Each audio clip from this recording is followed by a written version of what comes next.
Welcome to Still Bend, the Bernard and Fern Schwartz house in Two Rivers, Wisconsin. Come on in.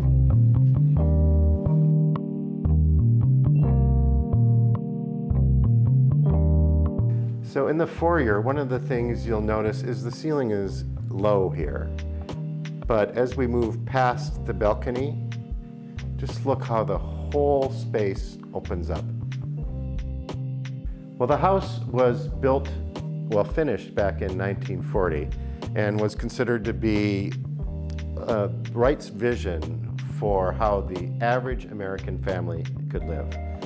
So unlike a lot of other Frank Lloyd Wright buildings, especially the ones down in Chicago that have amazing stained glass windows, here he would take different design aspects of the house and abstract them into wood cutouts. So in the morning, when you wake up tomorrow morning, you're likely going to see an amazing light show back on the brick there. But the whole idea of this house was to be affordable. So instead of plaster walls that take a lot of work to put up plaster and lath back in the day, the building structure itself is also the decoration. This is Streeter brick. Streeter used to be out of Chicago. It's no longer in business, so we've been searching old brickyards to try and find some of these original Streeter bricks.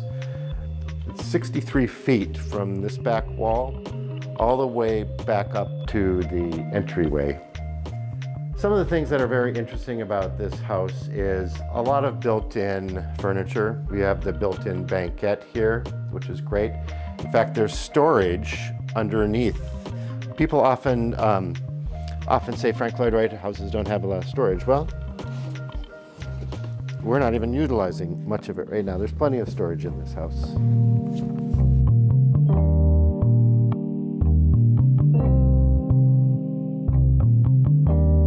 The interesting thing about the floor is it's red tinted concrete, and Frank Lloyd Wright would put this in a lot of his what he called Usonian houses.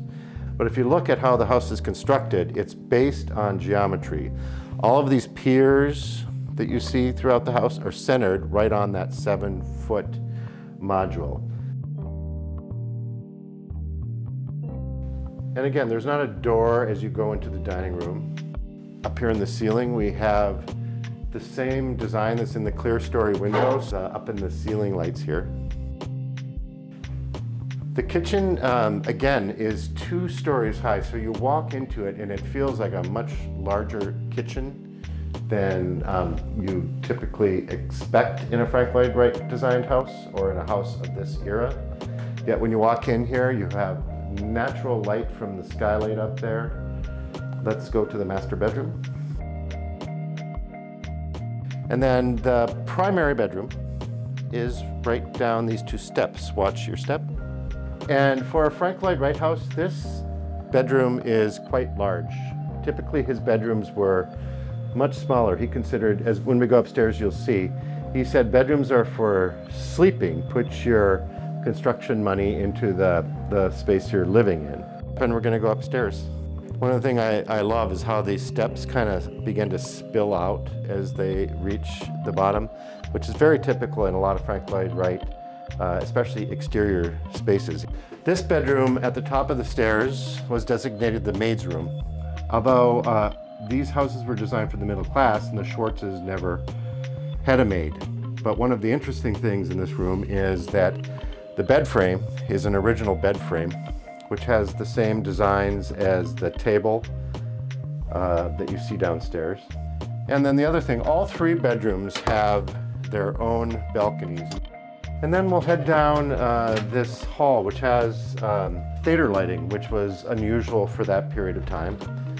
And then much like the entryway, you feel a little compression here in the hallway as then it begins to open up and spill out, just like those steps spill out at the bottom downstairs. And then you have this amazing view of the recreation room from up here. This bedroom we call the guest bedroom. And it and it has a whole wall of French doors that go out to a very large balcony here as well. Study space. This is not the Schwartz's typewriter. However, their son, who's still alive, said this looks like the typewriter that his mother used to type on up here. So right over here is the upstairs shared bath. I'll tell you about the door here that hits the toilet. You see this, the linen closet up here was not in the plans, but Mrs. Schwartz wanted a linen closet in the upstairs shared bath. So she sent a letter to Frank Lloyd Wright asking for one. He said there's a perfectly good linen closet right out here in the hallway. But she insisted in another letter to Wright that he put one in the upstairs shared bath. So they ended up putting a linen closet up here, and the door was moved over, and now the door hits the toilet. She was livid and thought that that was Frank Lloyd Wright getting back at her. It's more than likely, during this period of time, he was in New York for the entire summer when this correspondence was going on. He probably got a phone call from one of his assistants or his secretary, and he asked them to put a linen closet in here, and he never saw how the door was going to swing, and it was an oversight. But it's not as it's not as fun as the story of Mrs. Schwartz beginning to not have a great relationship with Frank Lloyd Wright. So let's come out this way and go into little Stevie's room.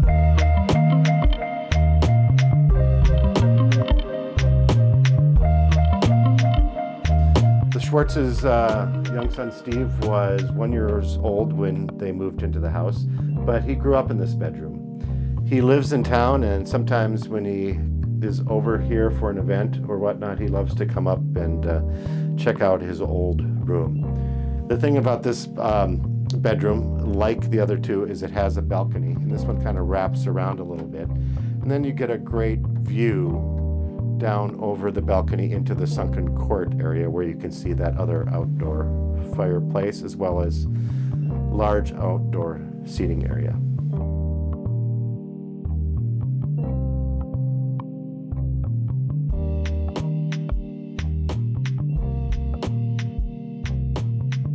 Well, that's the house.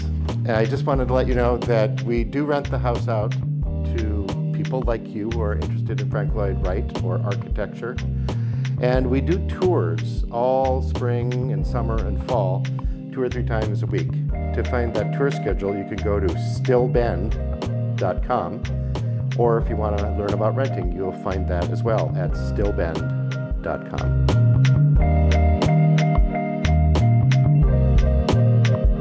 Well, thanks for taking the time to look around the house today. We would love it if you could visit us in person. Goodbye.